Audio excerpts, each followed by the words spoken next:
Hola, ¿qué tal? Buenas tardes. Muchísimas gracias por acompañarnos una vez más en todas estas sesiones que estamos haciendo de vía web. Si nos acompañan por primera vez, bienvenidos. Nos acompañan ya de manera continua. Muchísimas gracias por seguir conectados a nuestro canal. Como saben, hoy día hablaremos de la contribución de las empresas para ayudar a la sociedad en esta situación tan puntual como el COVID. Se han surgido muchas preguntas sobre cómo hacer sostenibilidad, cómo hacerlo de una manera correcta. Entonces, hoy contamos con un invitado muy especial para hablar del tema. Él es Alberto Andreu, que es profesor asociado de la Universidad de Navarra de España, es Senior Advisor en Atrevia y Senior Advisor en EY. Antes de darle paso a Alberto, quería contarles temas súper específicos, si ya nos han acompañado antes. Como saben, tienen tres botones en su pantalla y el único botón que va a estar funcionando es el de preguntas y respuestas. El chat nos puede escribir algún tema, pero las preguntas de manera específica solo en este botón. Otro punto importante es que se está grabando porque esta presentación subirá luego a nuestros canales digitales. ¿Cómo va a ser la forma en que lo vamos a hacer? Vamos a estar divididos en dos bloques. El primer bloque va a ser sobre qué tienen que hacer las empresas durante la crisis, cómo hacer sostenibilidad durante ello. Cortaremos para un bloque de preguntas y luego volvemos a qué hacer después de la crisis, que yo creo que ese es el reto que al final tenemos todos y como lo tenemos como tarea pendiente. Bueno, sin más, quiero darle paso a Alberto Andreu para que pueda empezar su conferencia. ¿Qué tal? Buenas tardes a todos. Muchas gracias, Catherine, por la invitación. Bueno, sin más voy a compartir ya la presentación que tenemos para hoy. La idea que teníamos es ver un poco cómo pueden contribuir las empresas desde el campo de la RSC a combatir el COVID. Vamos a ver primero algunos datos relevantes desde el punto de vista del impacto. Luego, dos, ¿qué se puede hacer desde el punto de vista de la RSC en el momento que dure la crisis sanitaria? Y tres, de alguna forma, ¿qué podemos hacer también una vez que empieza la crisis económica, que va a ser al poco de salir la crisis sanitaria, ¿no? Empecemos con los datos. Bueno, los datos los tenemos ahí. Me gusta mucho esta pantalla que es del Johns Hopkins Hospital. Hay un link aquí que no me quiero meter, pero aquí esta es la foto de hoy. Bueno, pues el número de contagios, el número de fallecidos, cómo está yendo cada país, cómo están bajando o no bajando los casos en curva logarítmica. Y aquí veis un poco el ranking. El titular que podemos sacar de aquí es que estamos ante una pandemia mundial y global, como de hecho todos estamos viendo. Bueno, ver ahí en el ranking primero a Estados Unidos es lo que suele pasar siempre. Ver a España en el segundo ranking no suele ocurrir mucho, pero en este caso no es el mejor sitio para estar. Países que tienen más riesgo, según los datos de DKV Global. Bueno, pues ahí los veis. Es interesante que desde el punto de vista de América Latina, salvo Ecuador, no hay grandes riesgos, y sí los tenemos en el caso de Europa y sobre todo también Asia. ¿Qué más tenemos? Este es un dato que me resultó interesante desde el punto de vista del estudio de la Unión Europea, que es cuando 11 países de alguna forma decidieron empezar a tomar sus decisiones, según la fuente de Imperial College, que posiblemente ahora sea la más acreditada. Bueno, ahí vemos varias banderitas y de alguna forma lo que sí se ve es que aquellos que empezaron antes a tomar medidas de desconfinamiento son aquellos que menos muertos están teniendo. Este es otro gráfico que me gusta mucho, es que una vez que haya pasado el famoso pico de número de contagios, ¿cuándo se va pasando? Bueno, ahí tenemos un escenario positivo o objetivo, que de alguna forma la idea se nos retrasaría como a la segunda quincena de mayo, y aquí tendríamos otro escenario más pesimista, pues que nos iría como para julio. En cualquier caso, sí podemos decir, y ahora lo vamos a ver, que esto es la crisis sanitaria que tenemos en este momento. Esta crisis sanitaria ha repercutido también en grandes datos desde el punto de vista de la crisis financiera. Como veis, las caídas que se producen de lo que sería el crecimiento a nivel global es de un 3%, en las economías avanzadas es de una media de un 6%, y en los países emergentes baja un poco y cambia un poquito. Pero aquí tenemos los datos de alguna forma de las diferentes regiones. Por ejemplo, la región de América y Caribe, veis que está cayendo un 6 y pico por ciento, la zona euro está cayendo un 7 y pico por ciento, y bueno, ahí tenéis el resto de los continentes. Y aquí hay un dato que es relevante, que son datos del Fondo Monetario Internacional, como veis, cómo aplica las caídas de PIB en prácticamente todos los países de América Latina. No me quiero centrar en ello porque quizá nos llevaría demasiado tiempo. En cualquier caso, todos los datos nos dicen que se produce una caída abrupta en el 20 y se empieza a producir una recuperación en el 20. Estas son las primeras estimaciones. Y este también es un dato de interesante de McKinsey, es cuánto valor de mercado se ha llevado la crisis del COVID. Lo tenéis por sectores, con la pérdida, como veis, de las compañías aéreas y del mundo del turismo, se llega a más de un 40, casi un 50%, el sector del petróleo también, va bajando su impacto y al final, como veis, las farmas son las que menos caída están teniendo y de hecho alguna de ellas va a subir en bolsa en función de si aparecen los retrovirales o si en función de aparece la vacuna. Bueno, estos son los datos económicos, que me los he querido de alguna forma presentar, pero despachar en un poquito de prisa. La siguiente pregunta que aquí nos tenemos que hacer es esta. ¿Qué se puede hacer desde el punto de vista de las compañías en materia de RSC durante la crisis sanitaria? Aquí creo que es importante empezar haciendo algún tipo de aclaración. Cuando hablamos de RSC, a mí me gusta entender de qué estamos hablando. Y me gusta mucho esta definición que la marca la Unión Europea, pero en el fondo es muy semejante a la definición que se hace en la ISO 29000, muy semejante también a la que se hace en los índices Dow Jones Sustainability. Pero básicamente, como veis, a la definición dice así, que la responsabilidad de las empresas por su impacto, habla del concepto de impacto, por su impacto en la sociedad es aquella que, respetando la legislación aplicable en cada Estado miembro, se concretan dos grandes objetivos. El primero es maximizar la creación de valor compartido para la sociedad en un sentido amplio, económico, ambiental y social. Y el segundo es minimizar las consecuencias adversas mediante la identificación, prevención y atenuación de las mismas. Como veis, hay cuatro grandes bloques. Habla de impacto, habla del respeto de la ley, habla de la maximización del valor compartido, los impactos positivos, y habla de la minimización de los impactos negativos. Estas cuatro ideas me parece muy relevante tenerlas en cuenta. Y con este marco en la cabeza de qué entendemos por RSC, vamos a ver qué están haciendo las compañías. Yo creo que en esta crisis hemos visto dos grandes maneras de ayudar.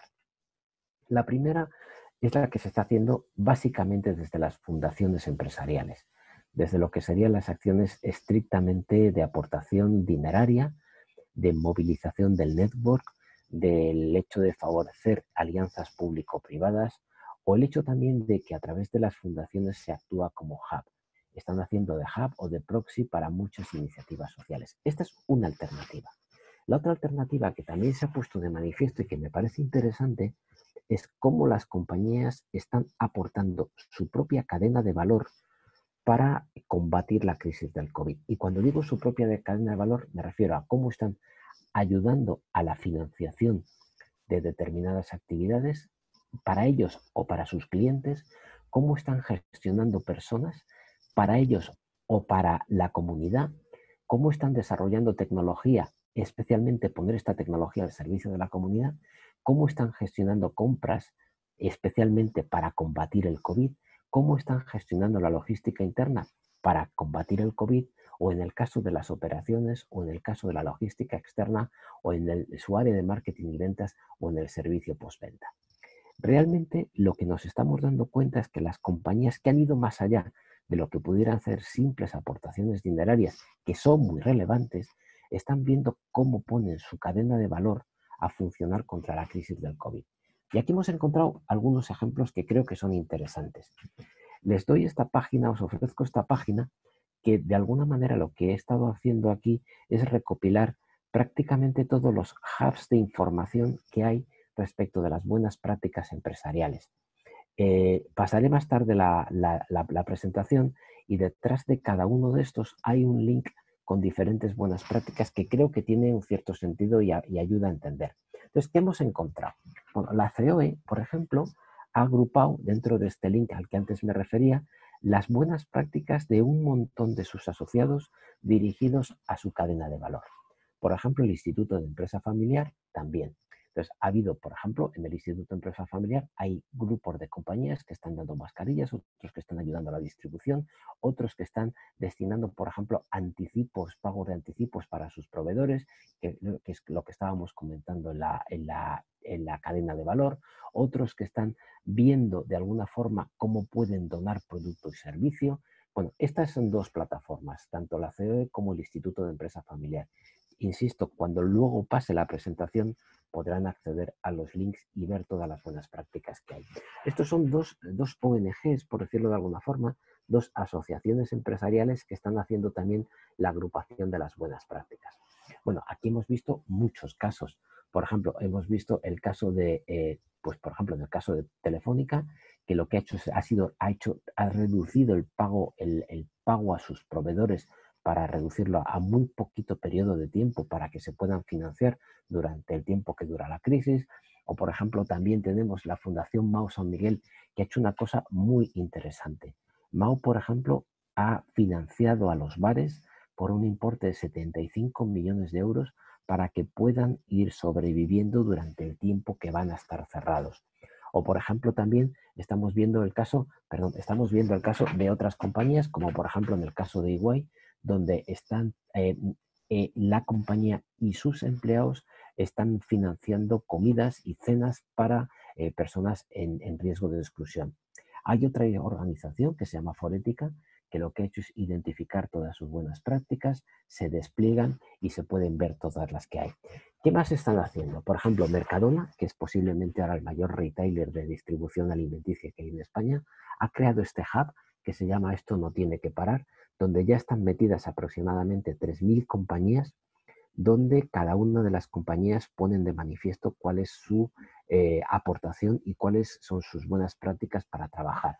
Por ejemplo, el otro grupo, que es el grupo de compañías B Corp, que son las compañías certificadas por el proceso de B Corp, también han creado otra iniciativa donde sus empresas están poniendo aquí de manifiesto que están haciendo. Por ejemplo, en el caso de Danone, que es una de las compañías que está trabajando en el mundo de los lácteos, tienen lácteos, tienen agua, están llevando, por ejemplo, agua a los sanitarios que están en primera línea de combate. Bueno, y aquí, como veis, hay muchas prácticas. Aconsejo, porque no me quiero detener en todas las prácticas, que luego cuando mande la presentación podáis mirar las diferentes iniciativas que hay. Y bueno, pues algunos ejemplos en los que me he querido destacar. Por ejemplo, SEAT, que es un fabricante ha cambiado su modelo de producción y su línea de producción para crear respiradores para poder meter en las UBIs. Sabéis que los respiradores artificiales en las UBIs se ha convertido en el gran cuello de botella por el que muchas personas han perdido la vida. O, por ejemplo, Puig, que es un creador de colonias, ha cambiado también su cadena productiva, por ejemplo, para empezar a fabricar hidroalcohólicos, para poder lavar las manos y desinfectar. O el ejemplo que es más grande de todos, que es el que se ha trabajado mucho y lo habéis oído, es el Inditex, que ha puesto al servicio toda su capacidad logística y de producción en China para traer a España todo tipo de material sanitario. Tanto es así que se puede decir Inditex ha movido en torno a 500 millones de euros gracias a su distribución, además de otra serie de actividades que ha hecho. Hay más casos y os quería poner aquí este ejemplo, que es a través de la cadena de valor. Os decía, Santander, por ejemplo, lo que está haciendo es abriendo la financiación a sus clientes para, por ejemplo, para retrasarles determinados pagos de hipotecas, exactamente igual que está haciendo Bankinter. BBVA, los tres bancos están haciendo cosas interesantes, también otros bancos como Bankia.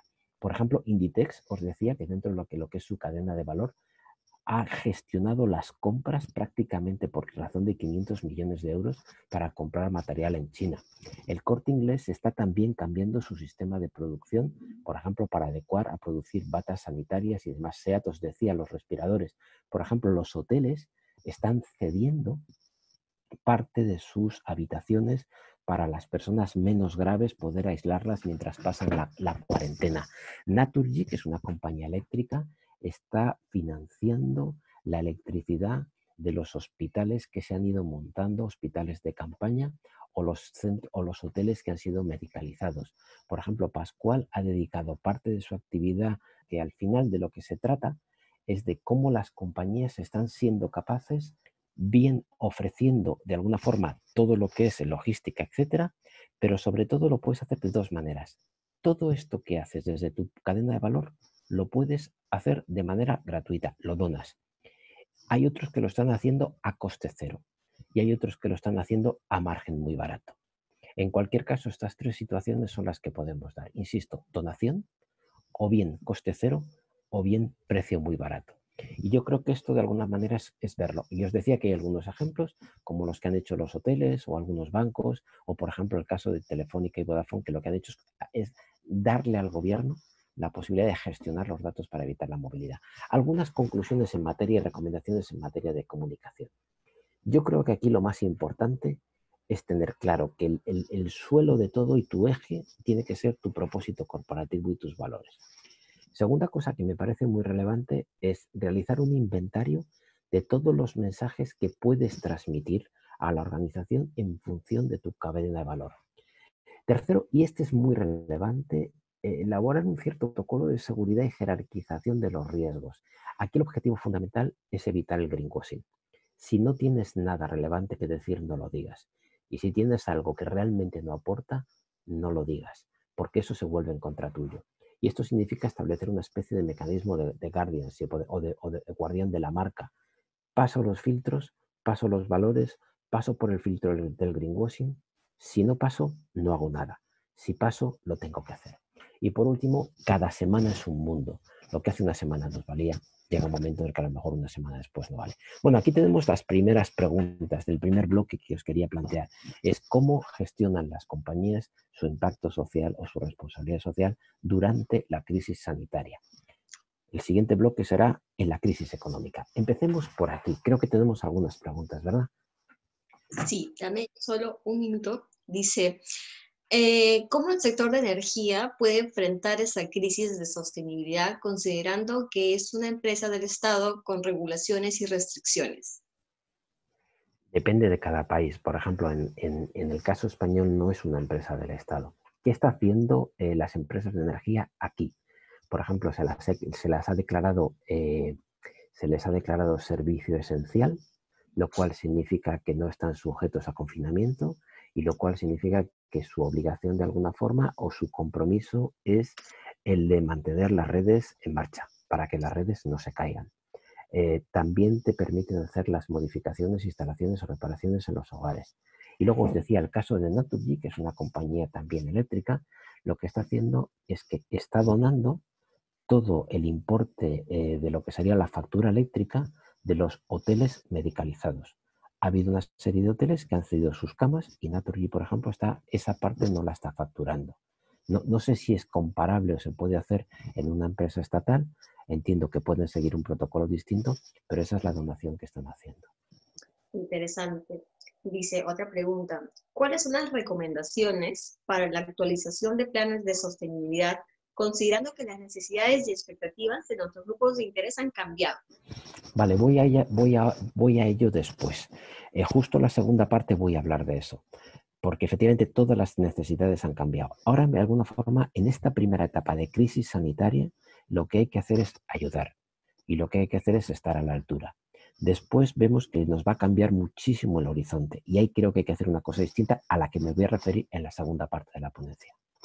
Perfecto. Tal vez puede ser porque están bastante enfocadas en temas de sostenibilidad. Dice, ¿en qué medida estos cambios cambian el modelo productivo empresarial? Considerando que estamos en una economía social y solidaria o un sistema donde prime la cooperación, perdón. A ver, yo creo que aquí uno de los elementos más importantes con el que nos vamos a encontrar es la colaboración público-privada. Por ejemplo, los hoteles, es verdad que en el caso español les han obligado a cerrar, pero es verdad que muchos de ellos lo que han hecho es poner sus habitaciones y sus camas a disposición de ello. Por ejemplo, vamos a ver cómo, y lo veremos en la segunda parte, cómo se pueden producir alianzas público-privadas, por ejemplo, para reactivar la cultura, por ejemplo, para reactivar el turismo. Este tipo de cosas es un poco las que tenemos que ver, pero realmente lo que es el concepto de la alianza público-privada aquí es muy importante. En el caso de Zara, por ejemplo, Zara lleva muchos años trabajando en China. Zara tenía todas sus fábricas operando full equipment en China. Gracias a la distribución y la logística de Zara, se ha podido traer hasta material sanitario casi por importe de 460 millones, casi 500 millones de euros. Esta es la colaboración público-privada. En el caso, por ejemplo, de una compañía telefónica como Telefónica, le ha puesto al gobierno la gestión de los datos para evitar la transmisión de la pandemia. Yo creo que estas dos cosas son muy importantes, ¿vale? Lo que es la colaboración público-privada con sectores. Y mucho más nos va a pasar después cuando tengamos que gestionar la crisis económica. Justamente es una repregunta justo la anterior sobre la parte de electricidad. Lo que pasa en Perú es que las empresas de electricidad no son públicas, son empresa privada. Claro. En este caso, el tratamiento, ¿cómo sería? Con empresa privada, tiene que surgir de la propia empresa, que es en este caso lo que ha hecho Iberdrola o que ha hecho Naturgy. Ellos, motu propio, son los que han decidido que esa facturación a los hospitales no medicalizados no se paga, entendiendo, como han entendido, que su primer nivel de responsabilidad es que la luz siga funcionando. No lo ha forzado desde el punto de vista del gobierno, lo han ofrecido ellos como una vocación o como una actividad que han entendido que es buena para combatir el COVID. Dice, buenas tardes, estimado Alberto. Dice, ¿cómo evitar confundir la responsabilidad social con marketing? Es decir, aprovechar la crisis sanitaria para hacer negocios. Cuando uno pone en valor su cadena de valor para combatir el COVID, puede hacer tres cosas. Primero, por ejemplo, la logística se regala. Zara no ha cobrado un duro por traer material de China. Segundo, otra opción es que lo hago a coste cero. O sea, facturo un coste cero, pero no tengo un euro de margen. Y en otra ocasión, si yo pongo, por ejemplo, un producto y servicio, como ahora se están viendo las mamparas para separar las mesas, ahí tengo que ver a qué margen lo hago. Pero sobre todo, lo que se está viendo es qué parte de mi cadena de valor hago bajo coste cero o donación. ¿Vale? Y es ahí donde lo ves, si no estás haciendo negocio. Que, ojo, que hay una parte de negocio lícita porque hay una cierta oportunidades, por ejemplo, la creación de mamparas para separar las mesas, o por ejemplo, yo te abro toda mi infraestructura y no te la cobro, que es lo que se está haciendo. Así es. Perfecto, Alberto. Creo que ya ahora no tenemos preguntas. Pasamos al siguiente bloque de la Vale. presentación y luego volvemos. Hay un elemento importante que no me he detenido mucho, que es en el mundo del empleo. Por ejemplo, lo que se está haciendo, y no sé si lo hemos visto, en el mundo del empleo, en España existe una figura jurídica que se llama el ERTE. No sé si en Perú existe una cosa semejante. El ERTE no es más que un expediente de regulación de empleo temporal, donde lo que hace la empresa saca al empleado de la compañía y el 70% de su salario se lo paga el Estado. Muchas compañías lo que están haciendo es que ese 70% del salario lo está pagando el Estado y ellos complementan el 30%. No se suspende el contrato laboral y de alguna forma ese contrato laboral se reactiva cuando pase el estado de alarma, el estado de confinamiento. Bueno, seguimos con después. ¿Qué nos va a pasar una vez que tengamos ganada la primera crisis sanitaria que estamos viviendo ahora? Bueno, ¿qué nos dice la ciencia? La ciencia nos está diciendo una cosa que es un poco complicada, y es que hasta que no exista vacuna o hasta que no exista un retroviral, vamos a tener que estar gestionando el virus, entrando y saliendo de casa. De alguna forma, entrando y saliendo de casa, tendremos que volver a los confinamientos, y lo que nos están diciendo los datos es que aproximadamente tendremos unos 18 meses a contar desde el primer caso que se produjo en China, que fue en diciembre. Es decir, razonablemente nos vamos a ir a marzo del 2021, ¿vale? En este tiempo de entrar y salir de casa. Lo cual significa que el mundo que vamos a vivir en los próximos 2 años es un mundo distinto del que hemos vivido durante todo este tiempo. Y en esos 2 años aparece una de las preguntas que nos hacía uno de nuestros interlocutores, de nuestros oyentes en este webinar, es cómo han cambiado las prioridades y qué tenemos que hacer. ¿Cómo han cambiado las prioridades? Me gusta mucho este gráfico, porque es un gráfico, un estudio de McKinsey, que lo que establece es cómo van a ser las diferentes alternativas de recuperación. Si vamos a tener una recuperación más larga, una recuperación más lenta, pero en función de la recuperación vamos a tener que ir adaptando las nuevas prioridades. Este es un gráfico de McKinsey que es muy interesante para que veamos cómo se va a recuperar los diferentes sectores. Por ejemplo, el sector de la alimentación prácticamente está por encima, tiene una caída para después volver a subir. Por ejemplo, el sector de la restauración, como podéis ver, no empieza a sobrevivir hasta el año que viene en el mejor de los supuestos. El sector del turismo y el sector de los viajes, como veis, hasta mejor de los supuestos, hasta el año siguiente no va a funcionar en el supuesto de que podamos tener retrovirales que nos saquen. Entonces, como veis, las velocidades son distintas y las prioridades son distintas. Y este es un gráfico de McKinsey que me gusta mucho también, porque plantea, primero, cómo gestionar la crisis sanitaria, segundo, cómo gestionar la recesión económica, tercero, la vuelta al trabajo y esta nueva normalidad que nos va a venir. Esta nueva normalidad, fijaros que es muy curioso. Este es el mapa de prioridades. Antes nos preguntaban por las prioridades que se presenta en Davos en enero de 2020.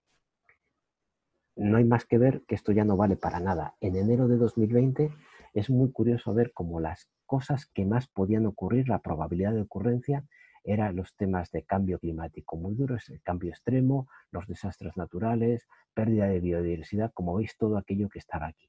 Y fijaros que la probabilidad de ocurrencia de una pandemia era cero, no existía.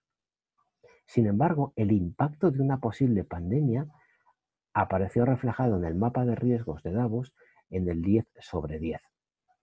Lo cual significa que los mapas de riesgos valen para poco. Valen para poco porque cuando llega una pandemia se nos llevan a todos por delante. Fijaros que la probabilidad de ocurrencia, la pandemia no estaba entre los 10 primeros, sin embargo, por impacto estaba el 10 de 10. Bueno, este es un dato relevante para ver que lo que nos habíamos movido hasta ahora se nos ha cambiado. ¿Cómo tenemos que empezar a ver cuáles son las nuevas prioridades? Bueno, ¿a mí qué me parece? Me parece que sería bueno que todos nosotros nos rehiciéramos una matriz de materialidad. Por ejemplo, en este caso, lo que estamos viendo es una cosa que es interesante.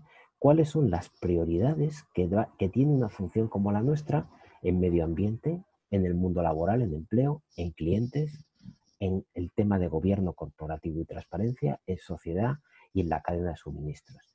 En este punto, deciros que desde EY y DIRSE, que es la Asociación de Directivos de RSC, estamos lanzando un informe, un estudio para ver cómo de relevantes eran estas prioridades antes del COVID y cómo de relevantes van a ser después del COVID. Esto lo que nos va a dar es una nueva matriz de materialidad en este punto. Y vamos a ver cómo nos han cambiado las prioridades. ¿Cuál es mi sensación? Mi sensación es que las prioridades ahora cambian. ¿Qué va a pasar lo primero? Lo primero va a ser lo interno, la protección del empleo y los empleados, básicamente la salud. Segundo, creo que vamos a tener que repensar mucho la cooperación entre el Estado y la empresa. Y las alianzas público-privadas, por ejemplo, en los sectores hoteleros y de sanidad, van a aparecer. Tercero, creo que la acción social, propiamente lo que es la filantropía empresarial, va a volver a cobrar mucha importancia si se fija en lo esencial.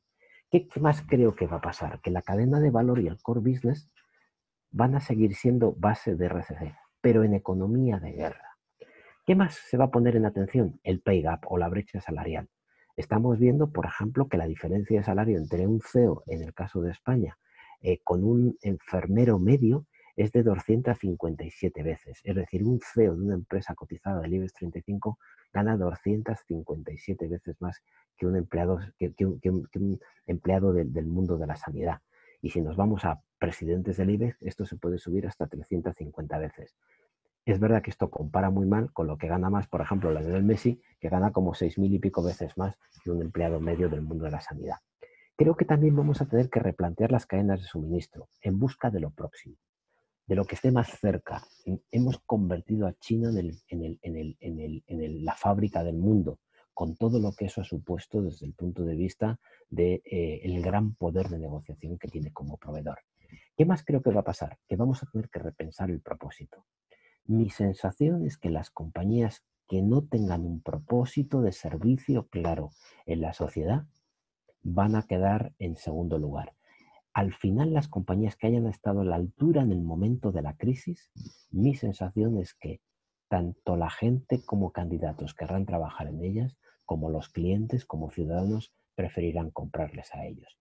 ¿Qué más creo? Creo que habrá que gestionar muy bien el binomio privacidad con la salud. Y el motivo es muy sencillo. Ahora mismo, si queremos movernos de casa, nos van a pedir un pasaporte inmunológico que nos lo tendremos que descargar en aplicaciones en el móvil. Los ciudadanos tendremos que desnudar nuestra privacidad de salud, al menos para poder movernos. ¿Esto se va a convertir en un pasaporte sanitario que nos permita salir o entrar de un país? Previsiblemente sí. ¿Qué más creo que va a pasar? Que el cambio climático va a pasar a un segundo plano. todos los temas ambientales, en mi opinión, van a pasar a un segundo plano porque se va a perder el foco mediático que había hasta ahora. Y luego, ¿qué más creo? Que también las obligaciones de transparencia, las obligaciones no financieras se van a ralentizar en su exigencia. Los informes no financieros, etcétera. ¿Por qué? Porque ahora el objetivo va a ser cuidar al enfermo y evitar que el enfermo, que en este caso va a ser la economía, muera. ¿Qué más creo? Creo que los objetivos de desarrollo sostenible, la agenda de 2030, creo que hay que someterla a revisión. Este es un estudio muy interesante que ha sacado la propia Oficina de Naciones Unidas, donde ve cómo van a tener que cambiarse las prioridades de los diferentes ODS en función de la pandemia. Va a haber más hambre, va a haber más muerte, va a exigir más grande la cooperación público-privada. En fin, este gráfico es muy interesante. Como os voy a compartir la presentación, lo podéis tener. ¿Esto qué más va a cambiar? Creo que va a cambiar también la función del director de responsabilidad corporativa, nuestro oficio en última instancia. Si nuestro oficio de alguna forma tiene una serie de funciones en cuanto a la estrategia, la gestión y el performance, la transparencia y el engagement, lo que tenemos que ver es qué se hacía antes y qué nos va a cambiar ahora. Esto lo vamos a tener dentro de un mes. Dentro de un mes podemos hacer un webinar semejante a este para ver los resultados de este informe. Pero tengo un poco la sensación que los temas de reporting corporativo, al que le hemos dedicado muchísimo tiempo, va a pasar a un segundo lugar, y tengo también la sensación de que los temas de tipo social nos van a llevar más tiempo. Que también creo, en consecuencia, en mi opinión, el trabajo de los que nos dedicamos a estos va a volver más a la parte social que a la parte ambiental o de reporte como se había estado viendo. Tengo un poco la sensación de que nos dedicamos a esto, nos vamos a dedicar más a lo social que a otros campos y especialmente trabajando con ONGs. Y esto significa que previsiblemente aquellas compañías que tengan fundaciones, es posible que estas áreas se vuelvan a subsumir en las fundaciones. ¿Qué más creo que va a pasar? Creo que si hay que poner foco en la persona, en la salud y en la seguridad, mi sensación es que va a haber mucho más foco en la dimensión interna del RSC, lo cual significa que habrá una conexión grande con las áreas de recursos humanos, y esto significa que previsiblemente estas áreas de sostenibilidad o RSC pasen a depender de las áreas de recursos humanos. ¿Qué más creo que va a pasar? Creo que el negocio se va a centrar mucho en lo esencial y va a haber economía de guerra. Es decir, todo aquello que no sea estrictamente dirigido a sobrevivir se va a suprimir. En cuarto lugar, creo que la función corre riesgo de entrar en esto que se suele llamar procesos de simplificación en búsqueda de ahorro de costes. ¿Esto qué puede suponer? Que se agrupen funciones y se agrupen funciones de varias áreas de cara a reducir costes. Y también creo que va a haber una menor movilidad transversal en la función de RSC, porque todo el mundo va a estar focalizado en lo suyo a modo de economía de guerra y todas las áreas se van a centrar en su business as usual. Va a haber muy poca capacidad a la desconcentración, si se me apura la expresión. En conclusión, mi sensación es que todo ha cambiado en apenas 2 meses. Creo, sinceramente, que el rol del Estado será diferente a partir de ahora y, en consecuencia, el rol de la empresa en la sociedad también va a cambiar. Y creo que eso afecta directamente al papel de la RSC y de la sostenibilidad y que, en consecuencia, también afecta al papel del DIRSE. Y afecta porque nuestra función, si sirve para algo, es para conectar los intereses de la empresa con las mayores expectativas y demandas de la sociedad. Por eso creo que si todo esto ha cambiado, también tiene que cambiar nuestra función. Y creo que nuestra propia función tiene que definir su propio rol de nuevo en la organización y sobre todo sus prioridades de trabajo. Insisto que en los próximos días, a principios de junio, finales de mayo, tendremos los resultados de este estudio, donde veremos unas nuevas prioridades, en consecuencia nuevas matrices de materialidad por sector, y veremos nuevas prioridades de la función. Y creo que eso nos dará un mapa muy interesante donde posiblemente esto que a mí me parece que va a ser así sea distinto. Pero mi intuición es que nos vamos a centrar en estas prioridades y creo que nos vamos a centrar también como concepto en estas líneas de trabajo. No tengo mucho más. Vuelvo al segundo bloque y hacemos las preguntas. Ya siento los cortes que hemos tenido de conectividad. Bueno, Alberto, no te preocupes. Estas son las cosas que pasan en los en vivo y esta es otra de las realidades a las que nosotros nos tenemos que afrontar ahora, Así ¿no? es. Las sesiones virtuales, y todos están adaptados al cambio y a estas circunstancias. Así que gracias a ti, gracias a todas las personas que han estado conectadas, que han estado súper pendientes y han dejado preguntas. Que Alberto, voy a una de las que me dejaron. Dice, buenas tardes, muchas gracias por la ponencia. Me gustaría saber en general qué puntos se deben tomar en cuenta para planificar estas actividades o de qué manera se realizan los filtros que mencionó para saber si realmente podemos ayudar en esta propagación del coronavirus. A ver, yo creo que hay un elemento muy importante. Si nosotros creemos que nuestra cadena de valor puede aportar algo para combatir el coronavirus, hay que ponerla en marcha. Y si nosotros lo vamos a contar, tenemos que pensar cómo lo veríamos si fuésemos un ciudadano que ve el lanzamiento que hace otra compañía. Es tan sencillo como la siguiente. ¿Nos da vergüenza ajena de lo que vamos a decir, sí o no? Si nos da un poquito de vergüenza, no hay que decirlo. Hay que tener mucho pudor, porque la posibilidad del marketing o barra greenwashing es muy grande. Yo creo que hay que analizar la cadena de valor, es ver dónde podemos aportar y si lo que podemos aportar es relevante hay que contarlo. Decía Séneca que hay que hacer lo que se dice, pero hay que decir lo que se hace. Y en el decir lo que se hace hay que tener mucho cuidado. Aquí hay que ser tremendamente pudorosos. Y justamente han hecho una nueva pregunta sobre esto porque creo que el punto de cómo aporto desde mi propia cadena de valor a veces es complicado. Y aquí va, dice, no hay empresas que puedan rubro que se dedica, por ejemplo, entretenimiento, es difícil apoyar desde la cadena de valor. Dichas empresas únicamente podrían realizar apoyos con donaciones. Y es A cierto. futuro, ¿pueden adaptar su modelo de negocio para incluir la responsabilidad social dentro de su cadena de valor? Es cierto. Por ejemplo, fijaros, yo soy muy, bueno, sigo algunas cuentas, ¿vale? Una de las cuentas que sigo son las cuentas y soy amigo del Museo del Prado y luego sigo determinadas cosas. ¿Qué ha hecho el Museo del Prado? Ha abierto todos sus cursos online a sus clientes. Por ejemplo, ¿qué ha hecho el Museo del Prado? Hace exposiciones online. Por ejemplo, ¿qué está haciendo la Ópera de Madrid o, por ejemplo, la Ópera de Nueva York? Están poniendo a disposición gratis en la web para que la gente vea esos conciertos. Yo creo que se va a mutar. Ahora mismo muchos artistas están haciendo conciertos gratuitos en la red. Previsiblemente eso se mute en un modelo de negocio. Pero efectivamente, si ves que desde tu propia cadena de valor no puedes aportar, puedes donar. Claro que sí. Me parece interesante. Claro, al final no forzar alguna acción que finalmente sí te puede repercutir de manera negativa. Claro. Hay un Entonces, dato, si me perdonas, Catherine, sí, hay un claro. dato de un rapero, que no voy a dar su nombre, que ahora sabéis que todo el mundo tiene que llevar mascarillas en la cara, se ha puesto obligatorio, bueno, pues este sacó unas mascarillas con su logo y con su nombre y las vendía por $10. Bueno, pues ya sabéis lo que le ha pasado. No voy a decir su nombre. Casi Ahora me todos mata. vamos a googlearlo, ¿no? Vale. Dice otra persona, me ha llamado la atención el tema del clima, sobre todo pensando en la reducción de costos o eficiencia o también llamado la economía circular. A ver, yo creo que todo aquello que sea reducción de costes, estoy de acuerdo contigo, el concepto de eficiencia. Tengo un poco la sensación de que se va a perder el foco en el plano ambiental. Esta es mi sensación y creo que no debería perderse, porque me parece que hay una correlación muy clara entre la salud y el clima. Cuanto peor es el clima, peor es la salud. Me parece en consecuencia que quizá tengamos que hacer una migración en el debate y en el relato sobre los temas ambientales.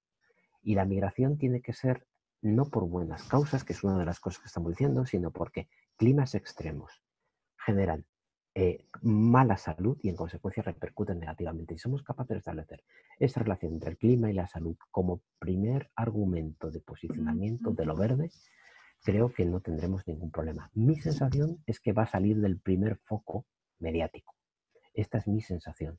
Y que de cara a recuperar la economía va a valer todo. Da igual que contamine más, porque necesitamos meter máquinas. Es como la película esta de Groucho Marx, más madera y le echaban mucha más madera a la locomotora, daba igual lo que contaminase. Ese es el miedo. Y como eso va a pasar, creo que hay que vincularlo al lenguaje de la salud y hay que ser suficientemente hábiles para decir que se vincula al concepto de la salud. Un peor clima nos dará una peor salud. Súper interesante. Esa es otra pregunta que está bastante vinculada con el tema de persona, ¿no? Que al final es importante incluirlo en las estrategias de sostenibilidad. Dice, dada la consecuente crisis económica que estamos viviendo, ¿cómo se aborda la sostenibilidad o la RCE, la preservación del empleo? Resulta paradisíaco que algunas compañías fabriquen elementos pero enfocados en el margen y en verdad también lo que hacen es reducir personal, hacen reducciones masivas. Bueno, esto es una mala praxis. Por ejemplo, aquí se ha permitido la reducción de lo que son los expedientes de regulaciones temporales, que han hecho algunas empresas aprovechar esta circunstancia para meter al 100% de la plantilla. La inspección de trabajo se los ha denegado. Hay 2 casos, 3 casos, no voy a decir sus nombres. Sin embargo, ha habido otras compañías que en la medida en que son compañías muy saneadas, no han metido a sus empleados en el ERTE. No lo han hecho los bancos, no lo ha hecho Inditex, no lo ha hecho Telefónica, no lo ha hecho una serie de grandes compañías. Bueno, pues aquí se ve la diferencia. ¿Y qué va a ocurrir? Que el mercado va a ver claramente a aquellos que han querido tomar ventaja. Y eso va a pasar precio en los próximos meses. Bien, con esta pregunta cerramos. Dice, si el rol de la empresa va a cambiar, ¿cómo podríamos vender la idea que implementar la RCC es clave para sobrevivir en el mercado, si la RCC refleja resultados a largo plazo? Fíjate, yo creo que es muy importante lo siguiente. Yo creo que el gran papel de la RSC es ser capaz de conectar y conocer las expectativas de la sociedad. Fíjate, creo que aquellas empresas que han ido trabajando en RSC antes de la crisis sanitaria han sido las que mejor han respondido. ¿Por qué? Porque han sabido tener el termómetro del pulso social y han sabido ver aquello que hoy la sociedad demanda. Aquellas compañías que no sepan tener en cuenta las expectativas de la sociedad se van a quedar fuera no solo del mercado, no van a vender un duro, sino que van a tener reproche social. Y esto me parece importante. Creo que la principal actividad que tiene el director de RSC, y ahí lo ponía, es la capacidad de conocer las expectativas de los grupos de interés. Y eso fuera del día a día de la batalla diaria del euro. Esto es un activo muy grande para el CEO. Decirle lo que la sociedad es capaz de comerse y lo que la sociedad va a expulsar. Esa creo que es su gran activo y creo que por ahí hay que ir. El conocimiento de las expectativas de los stakeholders, que por otra parte no es ni más ni menos que lo que dijo Ed Freeman cuando hizo su famosa teoría de los stakeholders en el año 84. O sea que no he descubierto nada nuevo que no haya dicho el señor Freeman en el año 84. Así es, Alberto, no tenemos más preguntas y queríamos saber si tenías alguna frase importante, algún tip importante que decir en este contexto antes de cerrar. Pues fijaros, yo creo que me quedaré con un titular. Creo que las compañías que estén a la altura en la crisis sanitaria habrán multiplicado por 1000 su legitimidad para después cuando venga y cuando esté ya la crisis económica. Estar a la altura hoy significa multiplicar tu legitimidad para operar en crisis económica. Súper interesante, así que por favor anímense, no va a ser fácil el proceso, pero se saldrá. Y como dice Alberto, las empresas que lo hagan bien, finalmente, pues unas que van a perdurar en el tiempo. Muchísimas gracias, Alberto, por tu tiempo, por preparar la sesión, por haber resuelto las dudas que nos han dejado. Gracias a ustedes por estar conectados, por perdonar estos pequeños problemas de la tecnología. Y serán cosas que nos iremos enfrentando con el tiempo. Gracias por estar conectados, dejar preguntas. La próxima semana tendremos un webinar enfocado en reenfocar la estrategia de comunicación con una profesora de la maestría, también Carolina Spell, que ella es colombiana, pero radica en la ciudad de Guatemala. Los esperamos, va a ser bastante interesante. Y estén atentos a nuestros canales sociales. Alberto, nuevamente, muchísimas gracias. Gracias a ustedes. Gracias a vosotros. Nos Gracias a vemos. todos por conectaros. Chao, chao.